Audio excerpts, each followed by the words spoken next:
Now, Wellness Wednesday on Fox 54 News, sponsored by WeGenesis.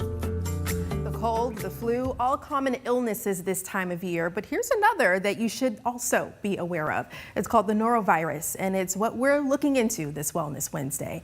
Norovirus has a wide impact on people, with millions of cases around the country each year. Symptoms include vomiting, diarrhea, and soreness, but you might know it under a different name. We'll explain. Well, stomach flu is a large catch-all colloquial phrase, common phrase, but certainly if you have an intestinal infection this time of the year, it's very likely to be norovirus. It is called winter vomiting disease.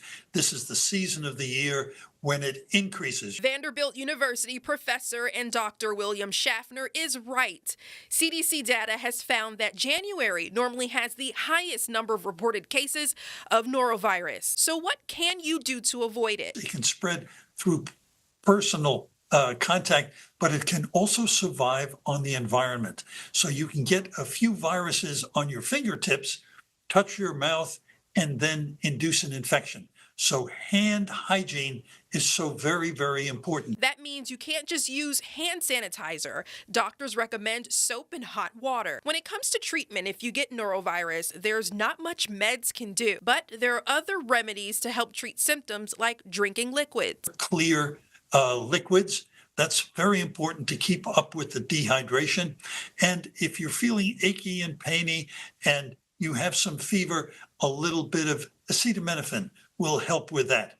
Other than that, we have to just try to get you through it, through those 2 or 3 miserable days. When it comes to your kids, one local pediatrician says dehydration is often something to watch out for. Keep an eye on the child's hydration level. So with all that vomiting and diarrhea, kids can get very dehydrated very quickly, especially if they're not able to take anything in.